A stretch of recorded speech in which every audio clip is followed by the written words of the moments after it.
ગુજરાત વહીવટી સુધારણા પંચનો છઠ્ઠો અહેવાલ સીએમને સોંપાયો છે। વહીવટી પંચે છઠ્ઠા અહેવાલમાં સરકારની અનેક ભલામણો પણ કરી છે। ભરતી પ્રક્રિયા પૂરી કરવા માટે નિશ્ચિત સમય મર્યાદા રાખવામાં આવે, સંયુક્ત ભરતી અને કોમન સેન્ટ્રલ ટેસ્ટ લેવામાં આવે, સંપૂર્ણ ડિજિટલ ડોક્યુમેન્ટેશન અને ડોક્યુમેન્ટ વેરિફિકેશન કરાય, ભરતી એજન્સીઓની ક્ષમતા વધારાય અને કોમ્પ્યુટર આધારિત પરીક્ષાઓનો વ્યાપક ઉપયોગ કરાય। દર વર્ષનું એટલે કે 10 વર્ષનું ભરતી કેલેન્ડર પણ જાહેર કરવામાં આવે તેવી માંગ કરવામાં આવી છે।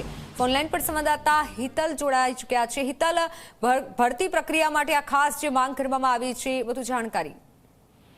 जी ચોક્કસ એવું કહી શકાય કે મુખ્યમંત્રીના સલાહકાર હસમુખ અઢિયાના અધ્યક્ષસ્થાને ગુજરાત વહીવટી સુધારણા પંચ ની રચના કરવામાં આવી છે। તેને પોતાનો છઠ્ઠો અહેવાલ મુખ્યમંત્રીને સોંપ્યો છે। સ્વાભાવિક છે કે આ અહેવાલમાં અનેક ભલામણો કરવામાં આવી છે, પણ સૌને ધ્યાન ખેંચે એવી ભલામણ જે છે એ ભરતી પ્રક્રિયાના પરિપ્રેક્ષમાં કરવામાં આવી છે। કારણ કે ભરતી પ્રક્રિયા શરૂ થયા પછી એ ક્યારે પૂરી થશે તે નિશ્ચિત સમયગાળો અત્યાર સુધી નથી, એટલે હવે આ ભલામણમાં સ્પષ્ટ કહેવામાં આવ્યું છે કે નિશ્ચિત સમયગાળો રાખવો જોઈએ, એટલે કે જે તારીખે ભલામણ થાય તે જ તારીખે ક્યારે પૂરી થશે અને શું આગળની કાર્યવાહી થશે તે તમામ વસ્તુઓ નિશ્ચિત થવી જોઈએ એ પ્રકારની પણ ભલામણ કરવામાં આવી છે।